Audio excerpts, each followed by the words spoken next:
서울의 심장부 테헤란로의 우뚝 솟은 J글로벌 타워의 최상층은 그 자체로 권지혁이라는 남자를 상징했다.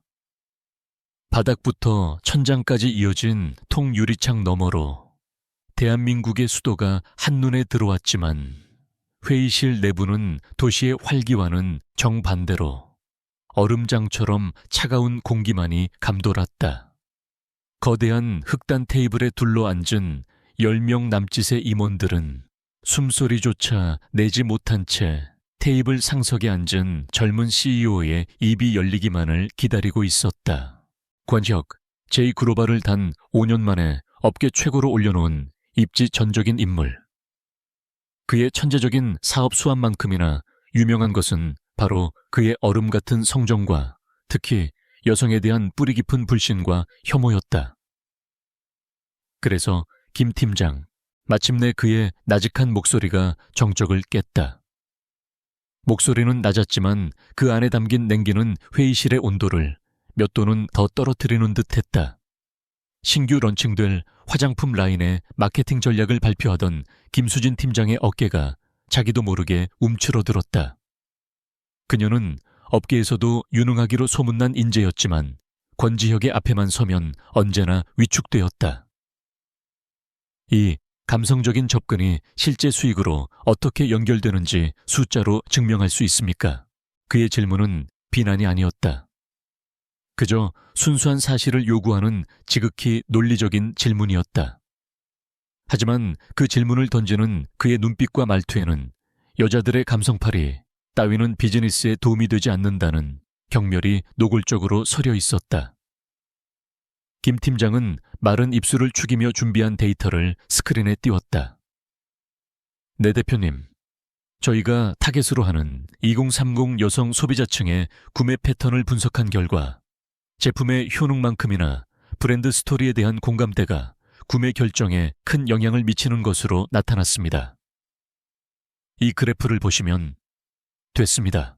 권지혁은 그녀의 말을 가차없이 끊었다. 그는 자리에서 일어나 회의실을 천천히 걸으며 마치 사냥감을 내려다보는 맹수처럼 김 팀장을 응시했다. 김 팀장이 말하는 공감대라는 건 실체가 없는 허상일 뿐입니다. 오늘 기분이 좋아서 샀다가 내일은 기분이 나빠서 환불하는 게 당신들이 말하는 여성 소비자 아닌가? 그런 불확실한 감정에 회사의 미래를 걸 수는 없습니다. J글로벌은 동화나 만드는 회사가 아닙니다. 그의 말 한마디 한마디는 날카로운 비수가 되어 김 팀장의 심장에 박혔다. 그녀의 얼굴이 하얗게 질렸지만 아무도 그녀를 위해 나서지 못했다. 권지혁의 세계에서 능력의 증명은 오직 숫자로만 가능했고 그는 그 외의 모든 것을 변명과 감상의 산물로 치부했다. 이 프로젝트 전면 재검토하세요. 다음 주까지 감성 대신 논리를 공감 대신 데이터를 가져오십시오. 그게 안 된다면 김 팀장의 자리도 재검토해야 할지 모르겠습니다. 살벌한 경고를 끝으로 그는 회의실 문을 향해 걸어갔다. 문이 닫히기 직전 그는 잠시 멈춰서서 한마디를 덧붙였다. 그리고 앞으로 보고서에 하트 모양 이모티콘은 사용하지 마십시오. 유치해서 못 봐주겠군. 쾅 문이 닫히고 나서야 회의실 안의 사람들은 참았던 숨을 몰아쉬었다. 김 팀장은 결국 참지 못하고 눈물을 터뜨렸고 몇몇 동료들이 그녀를 위로했지만 그 누구도 권지혁을 비난하지는 못했다. 회의실 밖 복도에서 권지혁을 기다리고 있던 한 남자가 다가왔다. J글로벌의 전략기획실장이자 권지혁의 유일한 친구인 한민준이었다. 야, 너무 심한 거 아니냐. 김 팀장, 우리 회사 오려고 스카우트제 3군데나 거절한 인재야. 민준의 걱정스러운 말에도 지혁은 눈 하나 깜짝하지 않았다. 전쟁터야 민준아. 상처받기 싫으면 갑옷을 입든가 아니면 전쟁터에서 나가든가 해야지. 지혁은 넥타이를 살짝 풀어헤치며 엘리베이터 버튼을 눌렀다. 그의 굳게 닫힌 옆모습을 보며 민준은 깊은 한숨을 내쉬었다. 8년 전 그 사건 이후 지혁은 자신의 마음 주위에 누구도 넘을 수 없는 거대한 빙벽을 쌓아 올렸다. 특히 여자에게는 한치의 틈도 허용하지 않았다. 참, 오늘 내 동생 오기로 한 거 기억하지, 서연이? 너한테 인사라도 시키려고 했는데 지금 내 기분으론 안 되겠다. 내 동생이라는 말에 지역의 미간이 미세하게 좁혀졌다. 한민준에게 여동생이 있다는 사실은 알고 있었지만 단 한 번도 본 적은 없었다. 민준이 세상에서 가장 아끼는 존재라는 것만 어렴풋이 들었을 뿐이다. 바쁘다. 점심은 너희끼리 먹어. 야, 그래도 얼굴이라도. 띵동 엘리베이터 문이 열리자 지혁은 민준의 말을 자르며 안으로 들어섰다. 닫히는 문틈으로 보이는 민준의 곤란한 표정을 애써 무시하며 그는 1층 버튼을 눌렀다. 머릿속이 복잡했다. 방금 전 엉터리 같은 마케팅 기획안 때문만은 아니었다. 여자라는 단어가 주는 본능적인 거부감이 그의 신경을 날카롭게 긁고 있었다. J 글로벌 타워의 1층 로비는 건물의 위상을 보여주듯 웅장하고 화려했다. 높은 천장과 반짝이는 대리석 바닥 거대한 미디어 파사드까지. 지혁은 이 모든 것을 자신이 이루었다는 자부심을 느끼며 빠른 걸음으로 출입구를 향해 걸었다.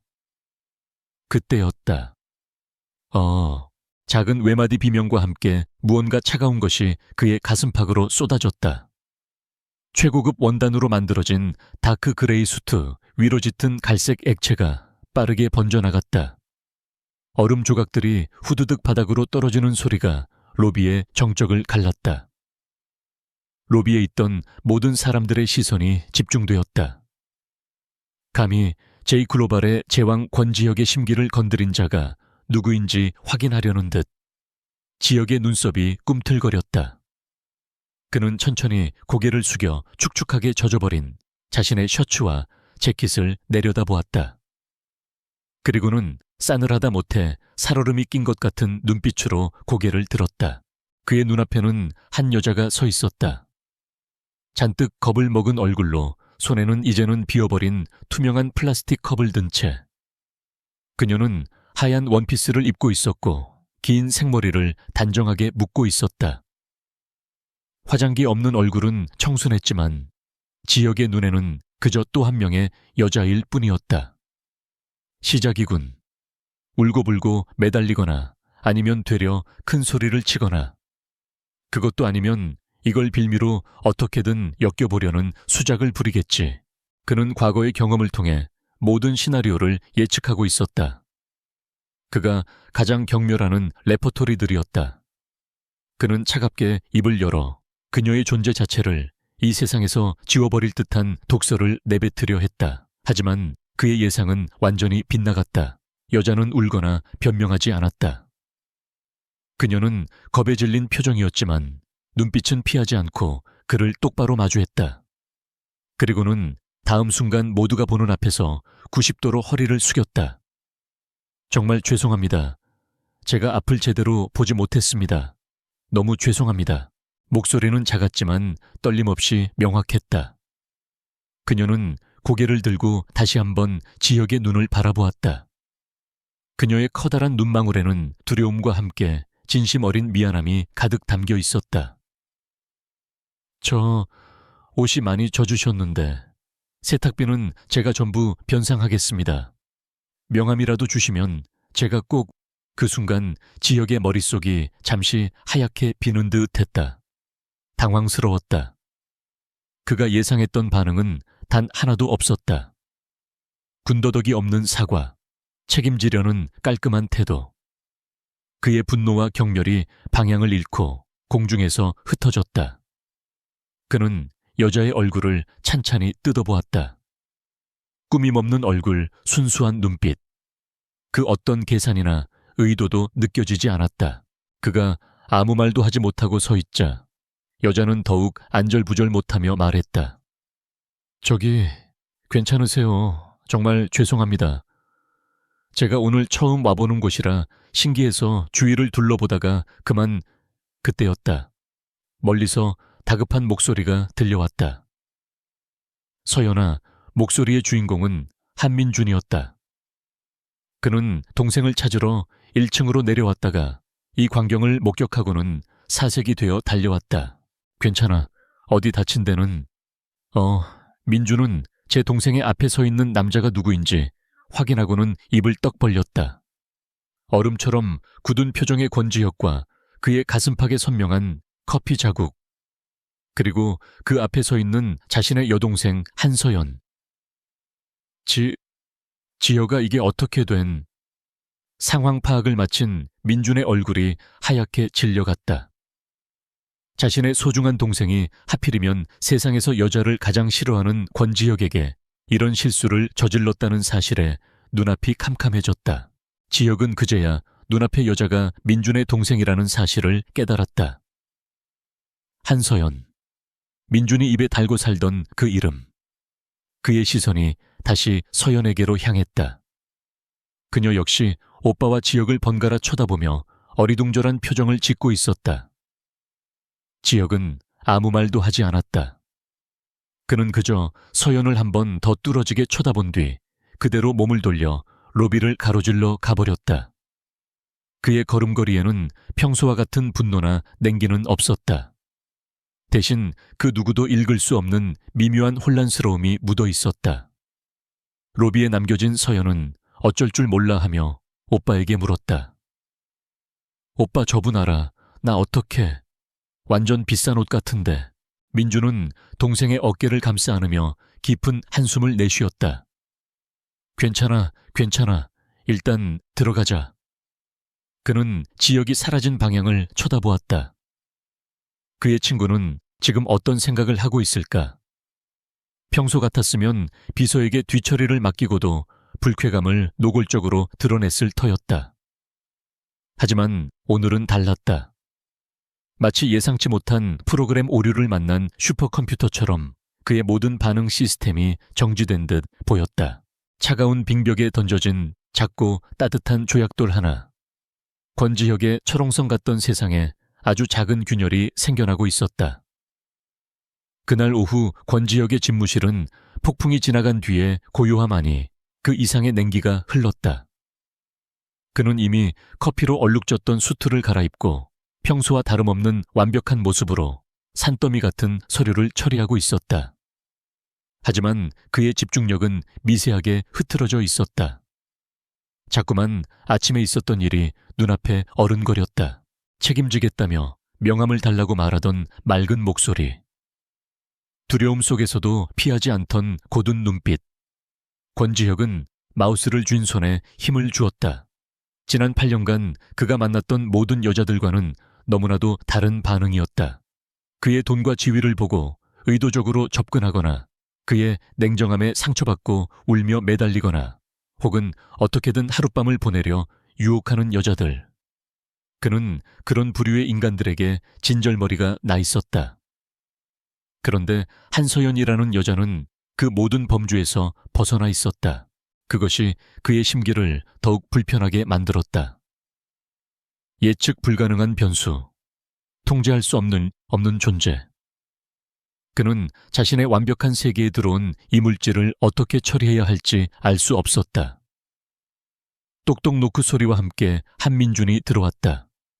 그의 얼굴에는 미안함과 초조함이 뒤섞여 있었다. 지혁아, 잠깐 얘기 좀. 돼서 내 동생 얘기라면. 지혁은 서류에서 눈을 떼지 않은 채 쏘아붙였다. 다시는 회사에 얼쩡거리지 말라고 전해. 그게 아니야. 민준은 지혁의 책상 앞으로 다가와 굳은 얼굴로 말했다. 방금 유럽지사에서 연락 왔어. 우리가 공들여온 M&A건에 경쟁사가 끼어들었어. 그것도 아주 악의적으로. 내가 지금 당장 가봐야 할 것 같아. 그제야 지혁은 고개를 들었다. M&A건은 J글로벌의 미래가 걸린 중대한 프로젝트였다. 그의 눈빛이 순식간에 비즈니스맨의 그것으로 돌아왔다. 상황은 자세한 건 메일로 보냈어. 현지 법무팀이랑 최종 조율할 부분이 있는데 이건 나밖에 못해. 오늘 밤 비행기로 떠나야 해. 최소 사나흘은 걸릴 거야. 지혁은 잠시 생각에 잠겼다가 고개를 끄덕였다. 알았어. 가서 깔끔하게 처리하고 와. 고맙다. 민주는 잠시 머뭇거리다가 아주 어렵게 입을 열었다. 그런데 지혁아 미안한데 부탁 하나만 들어주면 안 될까? 지혁의 눈썹이 살짝 치켜 올라갔다. 민준이 그에게 이런 식으로 부탁하는 경우는 거의 없었다. 내가 돌아올 때까지만. 서연이 좀 내 펜트하우스에 머물게 해주면 안 될까? 순간 집무실의 공기가 얼어붙었다. 지혁의 얼굴에서 모든 표정이 사라졌다. 그는 지금 자신이 무슨 말을 들은 건지 이해할 수 없다는 듯 민준을 쳐다보았다. 뭐라고? 싫어. 지혁의 대답은 단호했다. 한치의 망설임도 없었다. 그의 펜트하우스는 그의 성역이었다. 지난 몇 년간 그 어떤 여자도, 심지어 하룻밤 상대조차도 발을 들여놓지 못한 곳이었다. 그런데 감히 그곳의 여자를, 그것도 며칠씩이나 들이라고. 내 공간에 다른 사람이 들어오는 거 싫어하는 거 알잖아. 특히 여자는. 알아. 아는데 정말 어쩔 수가 없어. 우리 부모님은 지금 해외에 계시고 다른 친척들한테 맡기기엔 너무 갑작스러워. 그냥 잠만 자는 거야. 네가 없는 사람이라고 생각해도 좋아. 평생의 소원이다, 친구야. 민주는 거의 애원하고 있었다. 지혁은 그를 노려보았다. 제왕처럼 군림하는 그가 유일하게 마음을 여는 단 한 사람 한민준. 그가 저렇게까지 절박한 표정을 짓는 것은 처음 보았다. 지혁의 마음속에서 이성과 감정이 격렬하게 충돌했다. 여자를 혐오하는 본능과 유일한 친구를 외면할 수 없는 의리 사이에서 기나긴 침묵이 흘렀다. 민주는 침이 바싹 마르는 기분으로 지혁의 입이 열리기만을 기다렸다. 마침내 지혁은 신경질적으로 머리를 쓸어 넘기며 입을 열었다. 알았어. 그는 이를 악물고 말했다. 대신 내 눈에 띄지 않게 해. 숨소리도 내지 말라고 전해. 그날 밤 권지혁은 자신의 인생 최악의 결정을 내렸다고 생각하며 펜트하우스로 돌아왔다. 그리고 그의 성격에는 이미 낯선 침입자가 들어와 있었다. 한민주는 공항으로 가기 직전 서연을 펜트하우스에 데려다 주었다. 서연은 거의 울기 직전인 오빠를 배웅하고 낯선 공간에 덩그러니 남겨졌다. 집은 상상 이상으로 넓고 또 상상 이상으로 차가웠다. 모든 것이 검은색과 흰색 회색으로 이루어져 있었고 사람 사는 온기라고는 조금도 느껴지지 않는 거대한 갤러리 같았다. 현관문이 열리고 지혁이 들어섰을 때 서연은 거실 소파 끝에 조심스럽게 앉아 있었다. 그녀는 벌떡 일어나 꾸벅 인사를 했다. 안녕하세요. 신세지게 되어서 정말 죄송하고 또 감사합니다. 지혁은 그녀를 본체 만취하며 지나쳐 복도 끝에 있는 방을 턱으로 가리켰다. 저 방 써. 필요한 거 있으면 가사 도우미한테 연락하고. 난 서재에 있을 테니 방해하지 마. 그게 끝이었다. 그는 그대로 자신의 서재로 들어가 문을 닫아버렸다. 쾅 하고 울리는 소리는 마치 두 사람 사이에 거대한 벽을 세우는 소리처럼 들렸다. 서재에 들어온 지혁은 의자에 몸을 던졌다. 미칠 것 같았다.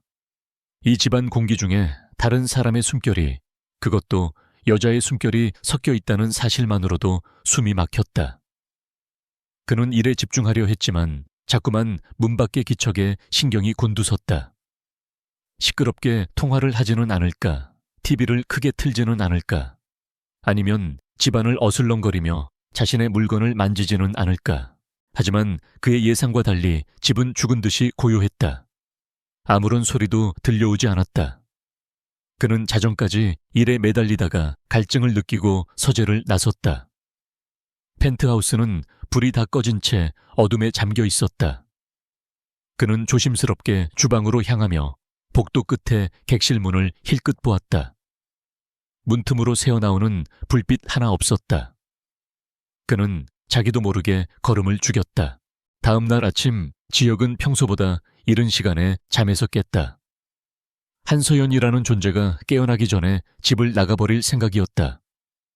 그는 샤워를 마치고 옷을 입은 뒤 습관처럼 에스프레소를 내리기 위해 주방으로 향했다. 그리고 그 자리에 얼어붙었다. 항상 텅 비어있던 대리석 식탁 위에 하얀 접시가 놓여 있었다. 노릇하게 구워진 토스트 2조각과 작은 과일 몇 개, 그리고 오렌지 주스가 담긴 유리잔. 그 옆에는 작은 메모지가 있었다. 식사 거르지 마세요. 어제는 정말 감사했습니다. 지혁은 잠시 그 아침 식사를 멍하니 내려다보았다. 이 집에서 누군가가 자신을 위해 아침을 차려준 것은 처음이었다. 가사 도우미는 그가 지시한 일 외에는 절대 하지 않았다. 그의 첫 반응은 의심이었다.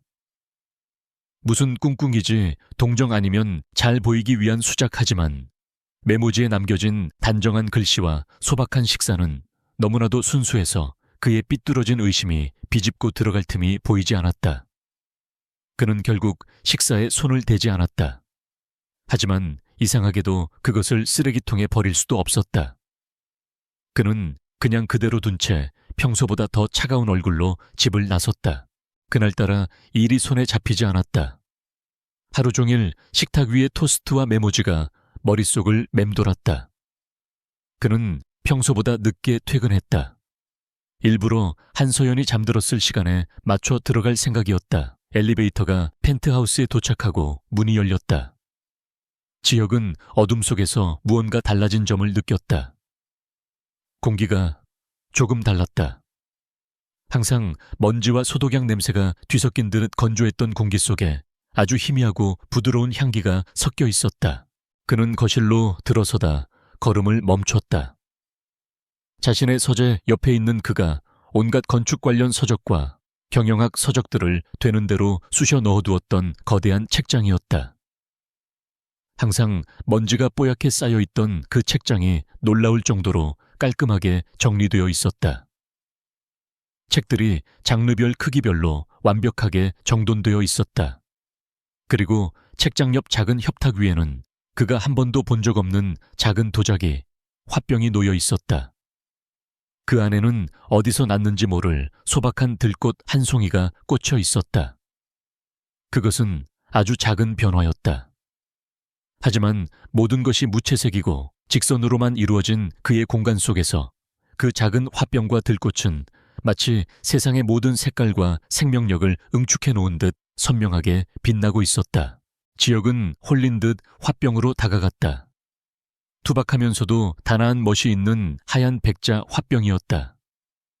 전문가의 솜씨는 아니었지만 만든 사람의 따뜻한 마음이 느껴지는 듯 했다. 그는 이것이 한서연의 짓이라는 것을 직감했다. 그는 거실 창가 쪽을 바라보았다. 그녀는 그곳에 있었다.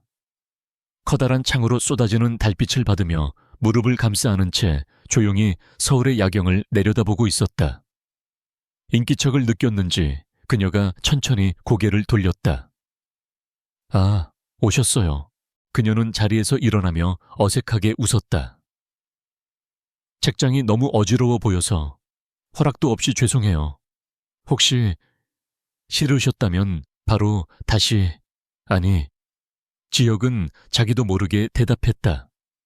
상관없어. 그는 더 할 말을 찾지 못하고 다시 서재로 들어가려 했다. 하지만 발걸음이 떨어지지 않았다. 그는 처음으로 그녀에게 질문이라는 것을 던졌다. 도예, 전공인가? 서연의 눈이 살짝 커졌다. 네. 어떻게 아셨어요? 화병, 짧은 대화였다. 하지만 그들 사이를 가로막고 있던 거대한 빙벽에 아주 미세한 실금이 가는 소리가 들리는 듯했다.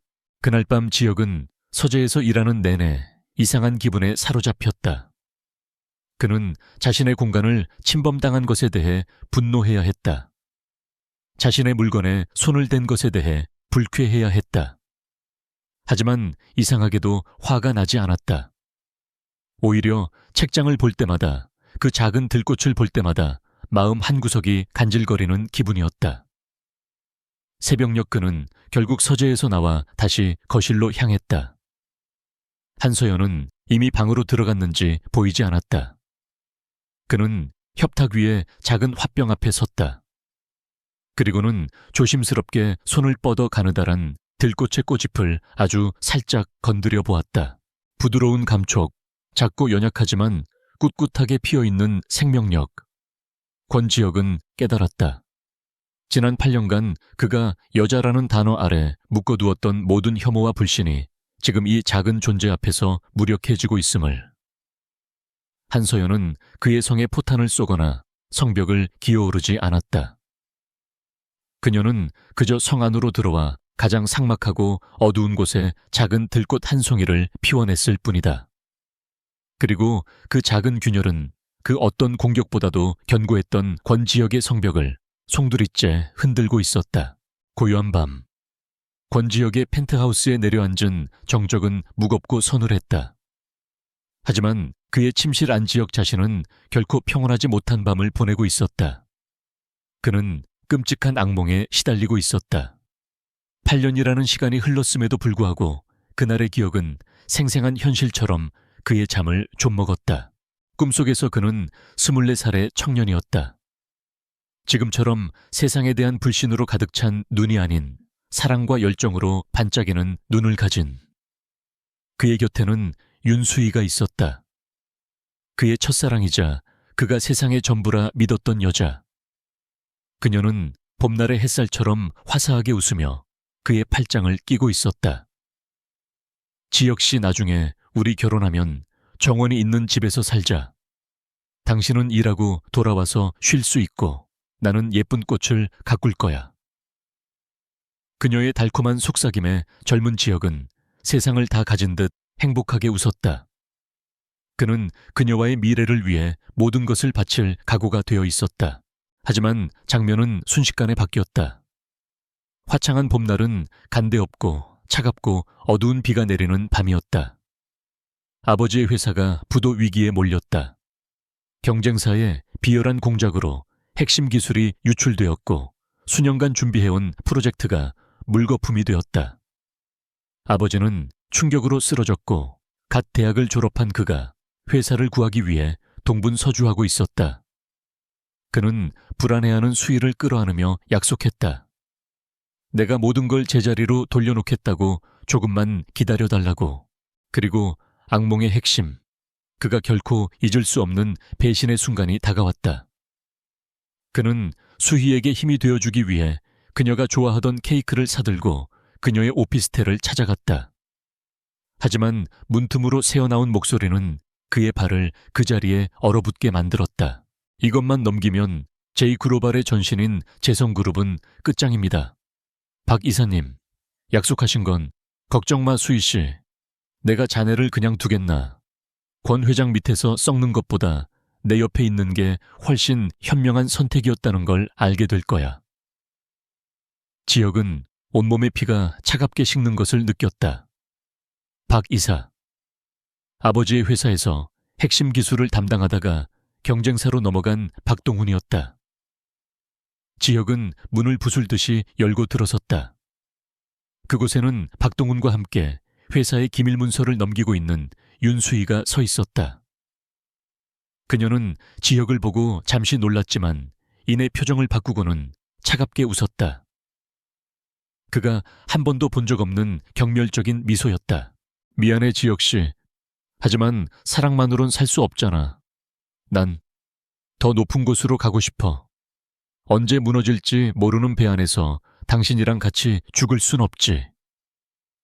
그녀의 말은 칼이 되어 그의 심장을 관통했다. 사랑, 믿음, 미래. 그가 쌓아 올린 모든 것이 한순간에 무너져 내렸다. 꿈은 산산조각난 서류와 박동훈의 조롱 섞인 웃음소리, 그리고 차갑게 돌아섰던 윤수희의 뒷모습으로 끝이 났다. 안 돼. 지혁은 비명을 지르며 침대에서 벌떡 일어났다. 온몸이 식은땀으로 축축했고 심장은 미친 듯이 뛰고 있었다. 현실이었다. 꿈이 아니었다. 그는 거친 숨을 몰아쉬며 머리를 감싸 쥐었다. 8년이 지났지만 상처는 조금도 아물지 않았다. 오히려 더욱 깊어져 그의 영혼을 갉아먹고 있었다. 여자라는 존재에 대한 혐오와 불신은 바로 이 배신의 기억에서 자라난 거대한 독초였다. 그는 더 이상 침대에 누워 있을 수 없었다. 질식할 것 같은 기분에 그는 방을 뛰쳐나왔다. 뭐라도 마셔야 했다. 차가운 공기를 쐬어야 했다. 기억을 지워버릴 독한 술이라도 좋았다. 그는 비틀거리며 거실로 향했다. 통유리창 너머로 펼쳐진 서울의 야경이 보였다. 수많은 불빛들이 어지럽게 반짝였지만 그의 눈에는 그저 공허한 신기루처럼 보일 뿐이었다. 그는 창가로 다가가 이마를 차가운 유리에 기댔다. 뜨거워진 머리를 식히고 싶었다. 그때였다. 어둠 속에서 느껴지는 희미한 인기척. 지역의 온몸의 신경이 곤두섰다. 그는 맹수처럼 몸을 돌려 어둠 속을 노려보았다. 누구야? 그의 목소리는 날카롭고 위협적이었다. 하지만 어둠 속에서 나타난 것은 적이 아니었다. 주방 입구의 희미한 조명 아래 하얀 원피스를 입은 한서연이 서 있었다. 그녀는 잠이 오지 않아 물이라도 한 잔 마시러 나왔다가 고통스러워하는 그를 보고는 숨을 죽이고 있었던 것이다. 지역은 자신의 가장 약한 모습을 들켰다는 사실에 수치심과 분노가 동시에 치밀었다. 그는 즉시 얼음 같은 가면을 다시 꺼냈었다. 내 방해하지 말라고 했을 텐데. 목소리는 차가웠지만 미세하게 떨리고 있었다. 서연은 그의 눈을 보았다. 평소의 그처럼 냉정하고 오만한 눈이 아니었다. 길을 잃은 아이처럼 상처받고 두려워하는 눈이었다. 그녀의 마음속에서 동정심이 솟아올랐다. 아니, 동정심이 아니었다. 그것은 공감에 가까운 감정이었다. 저 강해 보이는 사람에게 얼마나 깊은 상처가 있으면 저런 표정을 짓게 될까? 보통 사람이라면 괜찮으세요? 라고 물었을 것이다. 하지만 서연은 그러지 않았다. 그녀는 지금 그에게 필요한 것이 말이 아니라는 것을 직감했다. 질문은 그의 상처를 파헤치는 무기가 될 수도 있고 위로는 공허한 동정이 될 수도 있었다. 서연은 아무 말도 하지 않았다. 그녀는 조용히 몸을 돌려 주방으로 갔다. 그리고는 찬장에서 유리잔을 꺼내 시원한 물을 따랐다. 지역은 그녀의 행동을 이해할 수 없다는 듯 경계심을 풀지 않고 지켜보았다. 서연은 물이 담긴 잔을 들고 그에게 다가갔다. 그리고는 말없이 잔을 내밀었다. 지역은 얼어붙었다. 그는 그녀의 행동을 이해할 수 없었다. 비난도 질문도 위로도 아니었다. 그저 시원한 물 한 잔. 그가 과거에 겪었던 여자들의 반응과는 너무나도 달랐다. 그들은 항상 무언가를 요구하고 캐묻고 자신의 감정을 강요했다.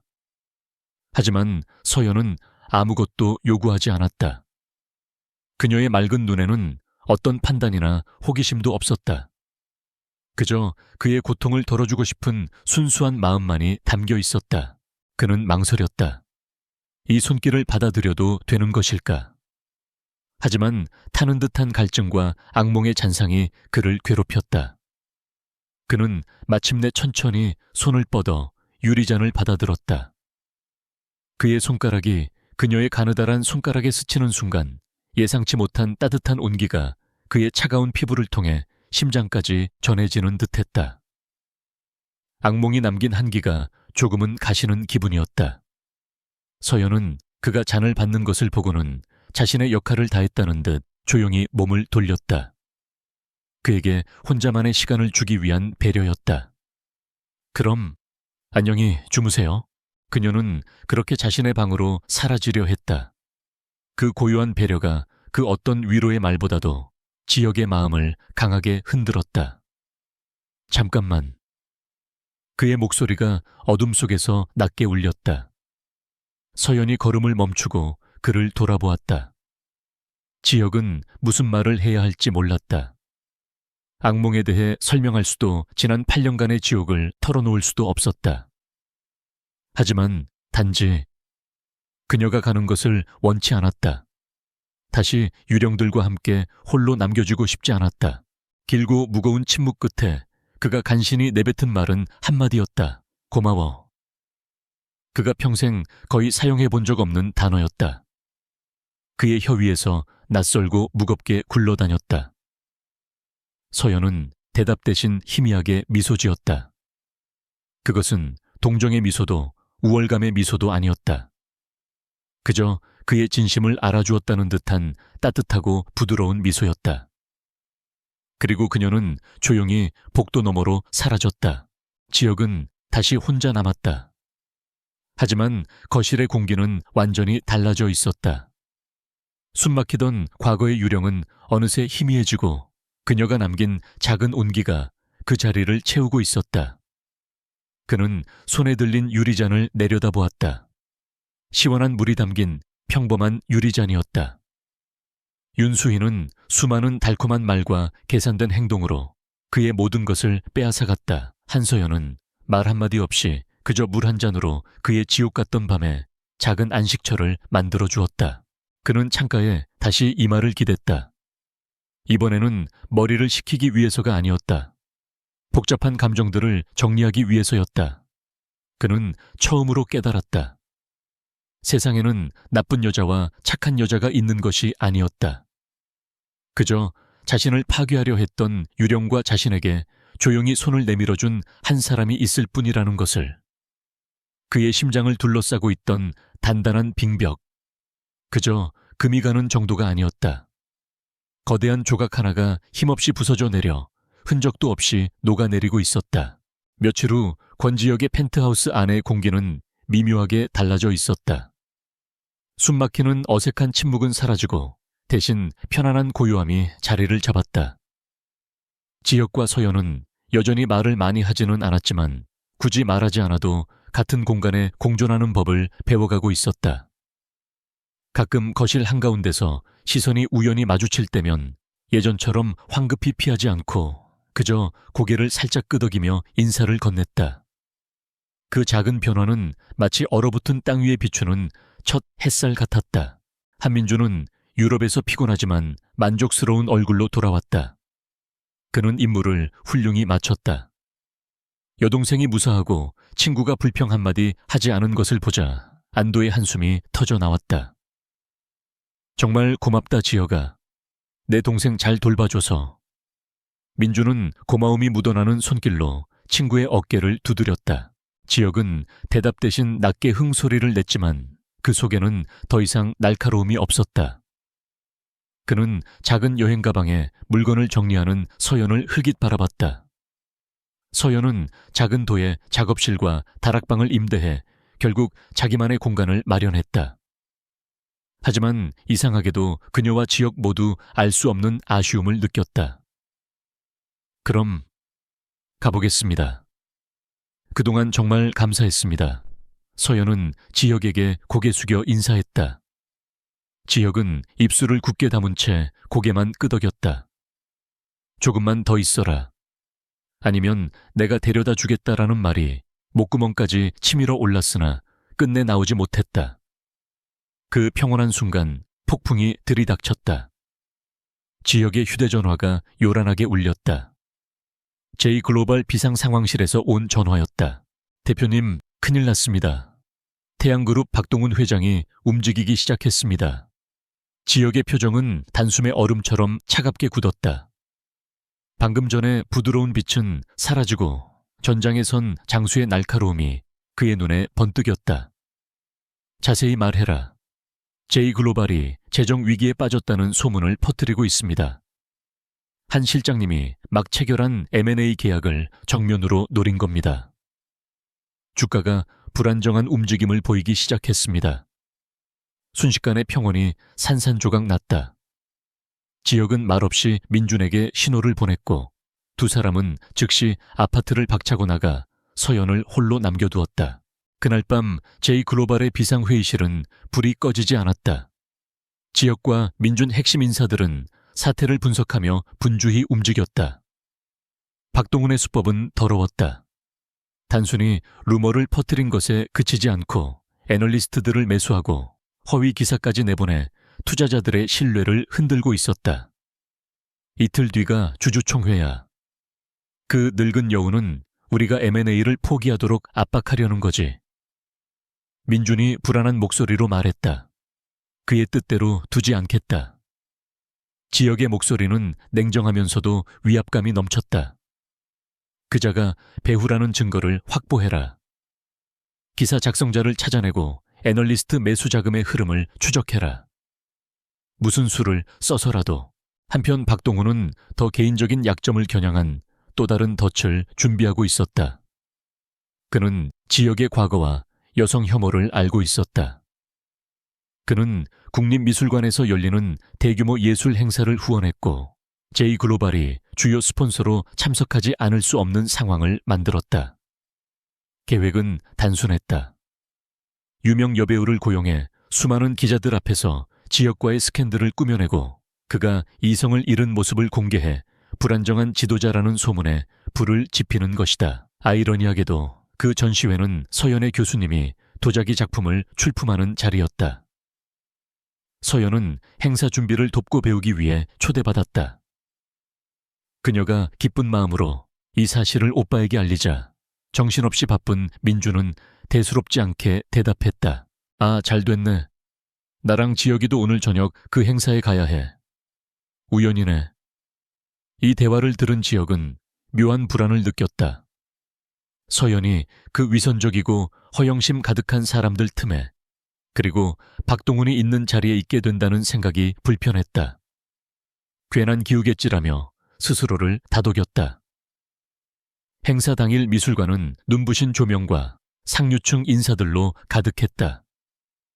지혁은 완벽한 블랙 슈트를 입고 흔들림 없는 냉정한 자신감으로 투자자들을 맞이했다. 그러나 그의 시선은 끊임없이 군중 속을 헤매며 어떤 익숙한 모습을 찾고 있었다. 그리고 마침내 그녀가 보였다. 서연은 단아한 흰 드레스를 입고 구석에 서서 도자기 작품을 감상하고 있었다. 번쩍이는 드레스와 가식적인 미소로 가득한 무리 속에서 그녀는 완전히 이방인이었다. 지역의 가슴 속에는 강렬한 보호 본능이 치밀어 올랐다. 그 순간 박동훈의 덫이 발동했다. 화려한 미소와 노출이 심한 드레스를 입은 유명 여배우가 지역에게 다가왔다. 권 대표님, 오랜만이에요. 그녀는 자연스럽게 그의 팔을 끼며 수많은 카메라 앞에서 친밀. 미술관의 혼란은 곧 진정되었지만 그 여파는 이제 막 시작일 뿐이었다. 언론은 폭발했다. 박동훈이 기대했던 스캔들은 사라지고 신문 한 면은 권지혁 CEO의 영웅적인 행동을 칭송하는 제목으로 가득 찼다. J글로벌의 냉혈 CEO여 뜻밖의 사고 속 미녀를 구하다. 노회한 여우의 계략은 화려하게 역풍을 맞았다. 호화로운 개인 병실. 지혁은 어깨 상처를 다시 검진받고 있었다. 단순한 타박상과 가벼운 찰과상일 뿐이었지만 병원은 절차상 하루 정도 입원을 고집했다. 서연은 창백한 얼굴로 그의 곁에 앉아 죄책감과 감사 사이에서 갈등하고 있었다. 죄송해요. 다 제 탓이에요. 그녀는 시선을 피하며 작게 중얼거렸다. 소독약에 얼굴을 찌푸리던 지혁이 고개를 돌려 그녀를 보았다. 그의 목소리는 의외로 부드러웠다. 네 잘못이 아니야. 난 괜찮아. 그의 괜찮다는 말에는 숨겨진 뜻이 있었다. 너만 무사하다면 난 괜찮다. 두 사람 사이의 공기는 어색하면서도 묘하게 따뜻했다. 문가에서 상황을 지켜보던 민준의 눈빛은 달라져 있었다. 그는 모든 것을 보았다. 지혁이 단 1초의 망설임도 없이 달려가 몸으로 막아낸 순간, 그리고 절망적인 눈빛으로 여동생을 끌어안던 모습. 그것은 단순히 친구가 친구의 여동생을 지켜낸 행동이 아니었다. 한 남자가 자신의 여자를 지킨 것이었다. 의사가 떠난 뒤 민준이 조심스레 입을 열었다. 지혁아, 너. 끝까지 말할 필요도 없었다. 지혁은 대답 대신 침묵했고 그 침묵이 곧 고백이었다. 민준은 한숨을 내쉬다이내 옅은 미소를 지었다. 알았다. 고맙다, 내 친구야. 그것은 단순히 목숨을 구해준 것에 대한 감사가 아니었다. 차갑게 얼어있던 그의 마음을 녹여준 것에 대한 감사였다. 하지만 따뜻한 순간도 잠시 지혁은 곧 다시 CEO로 돌아왔다. 그는 보안팀에 전화를 걸어 날카로운 목소리로 지시했다. 미술관 사고를 전부 조사해. 절대 단순한 사고가 아니야. 사라진 그 웨이터를 찾아내. 누가 돈을 줬는지 즉시 알아내. 그는 확신하고 있었다. 배우는 박동훈이다. 이제 전쟁은 공식적으로 시작되었다. 펜트하우스는 순식간에 지휘실로 변했다. 대형 스크린에는 주가 그래프와 분석 자료 속보들이 가득 떴다. 식탁과 거실 테이블은 문서들로 뒤덮였다. 지혁과 민준, 그리고 핵심 인원들은 주주총회를 하루 앞두고 시간과 싸우고 있었다. 그러나 벽에 부딪혔다. 모든 정황은 박동훈을 가리켰지만 직접 증거는 없었다. 웨이터는 자취를 감췄고 매수 자금은 해외 페이퍼 컴퍼니들을 거쳐 흔적이 지워졌다. 그들에게 필요한 것은 결정적 한 방 부인할 수 없는 증거였다. 공기는 팽팽히 긴장됐다. 지혁은 어깨의 통증을 무시한 채 방안을 오가며 머리를 풀가동했다. 매 순간 데이터를 다시 검토하고 박동훈의 방어망 속 빈틈을 찾아내려 했다. 서연도 그 자리에 있었다. 퇴원한 지역 곁을 떠나지 않겠다고 고집했기 때문이다. 그는 복잡한 경영 싸움에 도움을 줄 수 없었기에 그저 부엌에서 차를 끓이고 간단한 음식을 준비하며 방해되지 않으려 애썼다. 하지만 긴박한 회의 내용이 귀에 들어오지 않을 수 없었다. 밤이 깊었다. 직원들이 지쳐 돌아간 뒤 거실에는 세 사람만 남았다. 민주는 소파에서 잠들었고 지혁은 충혈된 눈으로 여전히 모니터 속 박동훈의 사진을 뚫어지게 바라보고 있었다. 그때 서연이 조심스레 다가와 따뜻한 생강차를 내밀었다. 드세요. 몸이 따뜻해질 거예요. 지혁은 무심코 그것을 받아들었다. 이제 그런 행동이 낯설지 않았다. 따끈한 맛이 그의 피로한 머리를 조금씩 맑게 했다. 서연의 시선이 화면 위에 박동훈 사진에 멈췄다. 도예가로서 작은 세부와 균형을 관찰하는 습관이 그녀에게는 있었다. 잠시 망설이던 그녀가 손가락으로 화면을 가리켰다. 저기, 이분 박 회장님 맞죠? 지혁은 고개를 끄덕였다. 여전히 생각에 잠겨 있었다. 서연은 조용히 이어갔다. 어젯밤 행사장에서 봤는데 그분이 끼고 있던 저 반지 사진이랑 다르네요. 사진에선 왼손 약지에 있는데 어젯밤엔 오른손 집게손가락에 끼고 계셨어요. 지혁은 순간 그녀를 돌아보며 미간을 좁혔다. 뭐라고? 서연은 확신에 찬 목소리로 설명했다. 저 반지는 크고 눈에 띄어서 기억해요. 집게손가락에는 균형이 안 맞아 보였거든요. 사소해 보이는 관찰. 하지만 지혁의 머릿속에서 불꽃이 일었다. 그는 오래전 들었던 한 정보를 떠올렸다. 박동훈은 극도로 미신을 믿는 사람. 그는 행운의 반지 위치를 상황에 따라 바꾸는 기이한 습관이 있었다. 오른손은 정당한 거래, 왼손은 불법적이고 음흉한 거래. 지혁의 눈이 번쩍였다. 바로 그거였다. 는 곧장 보안 영상을 열어 박동훈이 기자와 은밀히 만나는 장면을 찾았다. 영상 속 그의 왼손 약지에는 분명히 그 반지가 있었다. 이어 또 다른 영상. 사라진 웨이터에게 봉투를 건네는 장면에서도 같은 위치였다. 그것은 단순한 장신구가 아니었다. 패턴이었다. 의식적인 행동. 자신이 불법을 저지른다는 자각의 증거였다. 법정에 제출하기엔 부족했지만 주주총회에서 그 심리를 드러내기엔 치명적이었다. 지혁은 서연을 바라봤다.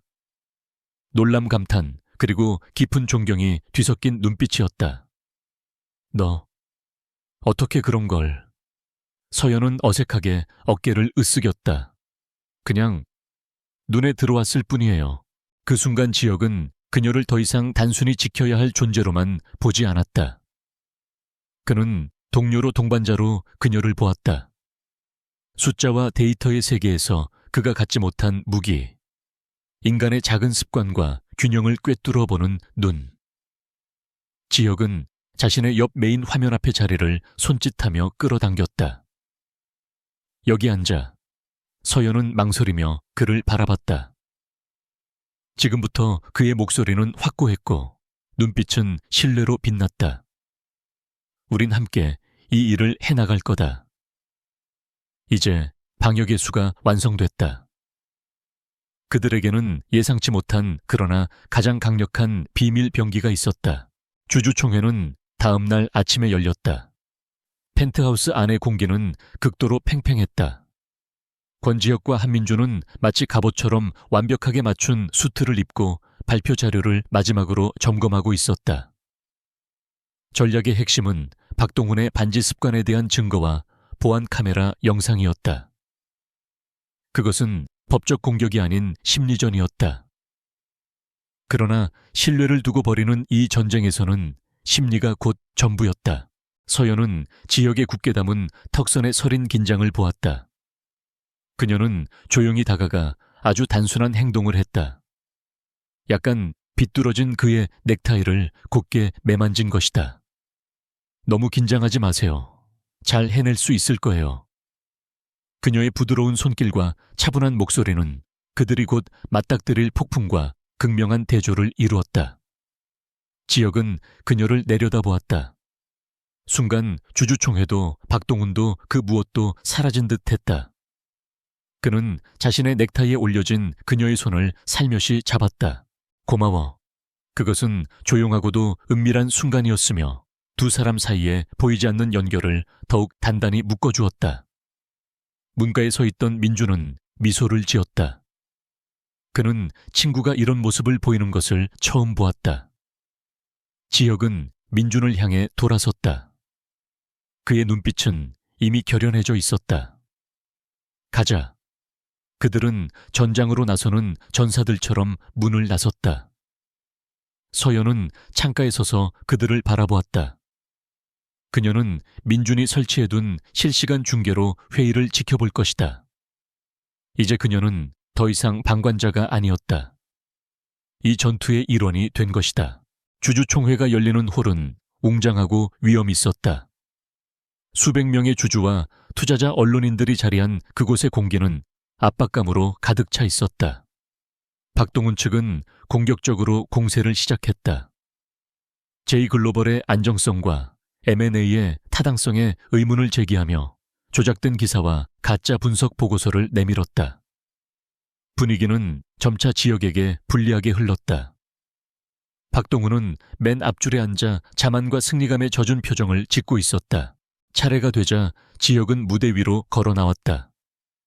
그의 태도는 섬뜩할 정도로 침착했다. 그는 상대의 비난을 조목조목 반박하지 않았다. 대신 리더십과 신뢰, 그리고 진정성에 대해 말하기 시작했다. 존경하는 주주 여러분. 그의 목소리는 강당 가득 울려 퍼졌다. 경영에서 숫자는 중요합니다. 하지만 숫자보다 더 중요한 것이 있습니다. 그것은 바로 신뢰입니다. 그리고 그는 방역을 시작했다. 대형 스크린에 영상이 재생되었다. 첫 번째 영상은 박동훈이 음흉한 기자와 만나는 장면이었다. 지혁은 화면을 멈추고 확대했다. 그의 왼손 약지에 굵직한 반지가 끼워져 있었다.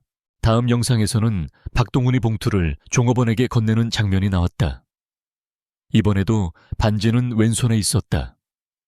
마지막으로 수년간의 합법적인 비즈니스 행사와 계약 체결 자리에서 찍힌 수많은 사진들이 스크린에 나열되었다.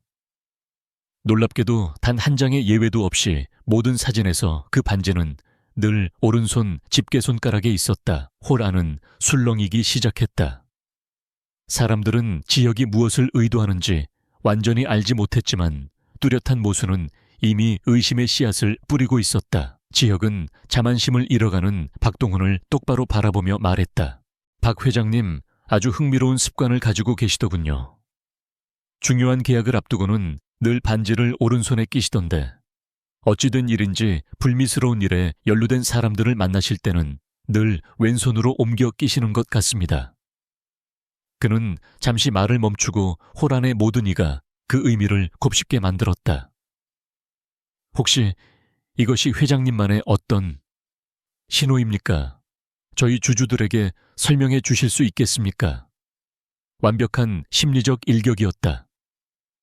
그것은 법적 증거는 아니었지만 명백한 기만의 증거였다. 이는 박동훈 스스로 자신의 행동이 잘못되었음을 인지하고 있으며 미신적인 의식을 통해 그것을 구분하려 했다는 사실을 드러내는 것이었다.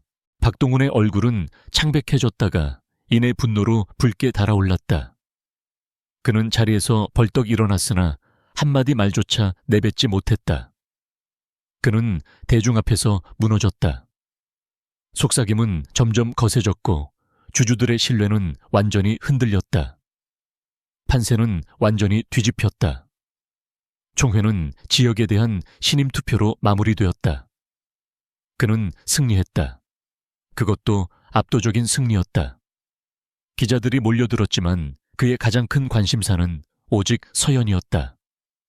그녀는 승리 후 그들을 만나기 위해 현장으로 왔다. 모욕당하고 궁지에 몰린 박동훈은 지역의 시선을 따라갔다. 그리고 출구 근처에 서 있는 서연을 보았다. 그녀의 얼굴에는 자부심과 안도의 미소가 번지고 있었다. 광기의 한순간 그는 지역이 가장 아끼는 것을 파괴하기로 결심했다. 그는 곁에 있던 건달에게 고개를 끄덕였다. 그 남자는 작은 칼을 꺼내들고 혼란스러운 인파를 가르며 서연을 향해 돌진했다. 권지혁 때문에 우리 아버지가 망했어. 그는 외치며 단독 범행처럼 보이게 만들었다. 서연아, 민준이 비명을 질렀다. 그러나 이미 모든 감각을 극도로 곤두선 지역이 위험을 먼저 포착했다. 그는 믿을 수 없는 속도로 움직였다. 민준과 기자를 밀쳐내며 순식간에 거리를 좁혔다. 이번에는 그녀를 단순히 감싸는데 그치지 않았다. 그는 공격자를 정면으로 막아섰다. 지역은 그의 손목을 낚아채어 거칠게 꺾었다. 오랜 세월 단련한 실전 무술이 발휘되었다. 그는 남자를 벽에 강하게 내던졌다. 그의 눈빛은 차갑고 무서우리만치 분노로 불타올랐다. 파괴가 아닌 보호를 위한 잔혹함이었다. 보안 인력이 몰려들었다. 지역은 공격자도 언론도 아무것도 신경 쓰지 않았다. 그는 오직 서연만을 바라보았다. 여전히 창백했지만 무사한 그녀에게 다가가 단 한순간의 망설임도 없이 끌어안았다. 그의 얼굴은 그녀의 머리칼 속에 파묻혔다. 괜찮아. 이제 다 끝났어. 내가 있잖아. 그의 목소리는 낮고 깊고 진심으로 가득 차 있었다. 경력 최고의 순간 공적인 자리에서조차 그의 유일한 관심사는 그녀였다. 이것이야말로 그의 완전한 변화를 부정할 수 없는 증거였다. 폭풍은 마침내 지나갔다. 주주총회가 끝난 그날 밤 권지혁의 펜트하우스는 처음으로 승리와 안도의 공기로 가득 차 있었다. 한때 얼음 성체 같던 이 공간에 온기가 스며든 것이다. 박동훈에 대한 소식은 삽시간에 퍼져나갔다. 그는 주가 조작 폭행 모의 및 수많은 혐의로 조사를 받고 있었다. 제이글로벌의 주가는 치솟았다. 지역의 승리는 절대적이었다. 한민주는 거실을 종횡무진하며 끊임없이 전화를 걸었다. 얼굴에는 행복과 자부심이 넘쳐 흘렀다. 그는 축하를 만끽하면서도 전쟁이 끝난 후에 뒷수습에 여념이 없었다. 하지만 지역은 고요했다. 전장의 아드레날린은 이미 사라지고 그 자리에 깊은 정적이 찾아왔다. 그는 주가도 언론의 찬사도 관심이 없었다. 그의 시선은 오직 한 사람에게만 향했다. 소파에 조용히 앉아 쿠션을 안고 있는 한서연. 그녀는 여전히 오늘 하루의 폭풍 같은 사건들을 소화하려 애쓰고 있었다. 사업 전쟁은 끝났지만 그의 인생에서 가장 큰 전쟁, 자신의 마음과의 싸움은 이제 막 시작이었다. 민주는 전화를 마치고 방 안의 미묘한 공기를 눈치챘다. 그는 영리하게 미소 지었다. 친구가 전쟁에서 승리했으니 이제는 가장 값진 보상을 마주할 차례였다. 그는 지역의 어깨를 가볍게 두드렸다. 난 서연이 짐 좀 챙기러 가볼게. 이제 원래 스튜디오로 옮겨야지. 서연의 짐은 애초에 공방에 그대로 있었지만 그 말은 훌륭한 구실이었다. 그는 두 사람에게 공간을 내주고 싶었다. 민주는 장난스레 눈을 찡긋하더니 조용히 문을 닫고 나갔다. 이제 남은 건 단 둘뿐이었다. 세상의 소음은 사라지고 시계 초침 소리와 두 사람의 심장 박동만이 공간을 메웠다. 지역은 서연을 바라보았다. 우연히 그의 인생에 들어와 커피를 쏟고 그의 세계를 송두리째 흔들어버린 여자.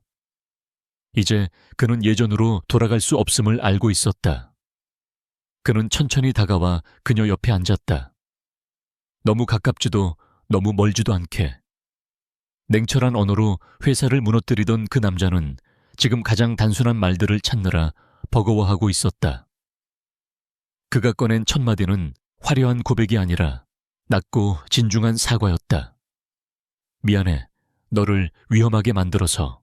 서연은 고개를 저으며 눈을 마주쳤다. 그 눈동자는 맑고 흔들림이 없었다. 아니에요. 당신이 저를 구해주셨어요. 지역은 숨을 깊이 들이켰다. 이제였다. 그는 처음으로 방어를 내려놓고 그녀의 눈을 똑바로 응시했다. 차가움도 경멸도 사라진 시선 속에는 오직 상처와 진심, 그리고 그조차 이름 붙이지 못한 낯선 감정만이 남아있었다. 지난 8년 동안 내 세상은 겨울이었어. 모든 게 얼어붙고 아무것도 믿지 않았지. 특히 여자는. 그는 잠시 말을 잇지 못하다가 떨리는 목소리로 계속했다. 그런데 네가 나타났어. 넌 그냥 너였어. 조용히 내 세상으로 걸어와서 아무것도 바라지 않고 그저 따뜻한 차 한 잔을 건네고 어질러진 내 책장에 꽃 한 송이를 놓아줬을 뿐인데. 그의 눈길이 눈물에 젖어드는 그녀를 스쳤다. 네가 내 성벽을 무너뜨린 게 아니야. 그냥 그 안에 들어와 씨앗을 심었고 모르는 사이 그 씨앗이 얼음을 깨고 꽃을 피운 거야. 지역은 쑥스러운 듯 웃었다.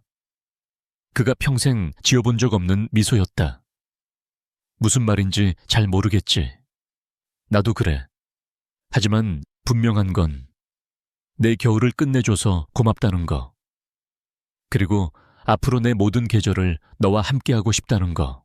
마침내 그는 평생 입 밖에 낼 줄 몰랐던 고백을 내뱉었다. 서툴지만 그 어떤 억단위 계약서보다도 진실된 말이었다. 서연아, 좋아해. 아니, 사랑하는 것 같아. 그 순간 서연의 눈물이 흘러내렸다. 두려움도 슬픔도 아닌 벅찬 감정의 눈물이었다. 그녀는 이제 그의 차가운 외피 너머 오랜 시간 감춰져 있던 여린 마음을 보고 있었다. 말은 필요치 않았다. 그녀는 조용히 그의 손을 잡았다. 입가의 봄처럼 환한 미소가 번졌다. 저도 당신 세상에 봄이 되어 기뻐요. 두 손은 더욱 단단히 맞닿았다. 창밖에 서울 불빛이 반짝이며 축복을 보내는 듯했다. 권지혁의 끝없는 겨울은 마침내 끝났다. 에필로그 6개월 후 제이글로벌 CEO 사무실. 권지혁은 여전히 회의를 주재하는 날카로운 CEO였지만 예전의 냉혹함은 사라지고 따뜻한 권위가 자리 잡았다. 그는 여성 직원의 발표에 귀 기울이고 존중 어린 조언을 건넸다. 회사 전체 분위기도 변해 있었다. 두려움 대신 활기와 창의가 넘쳤다.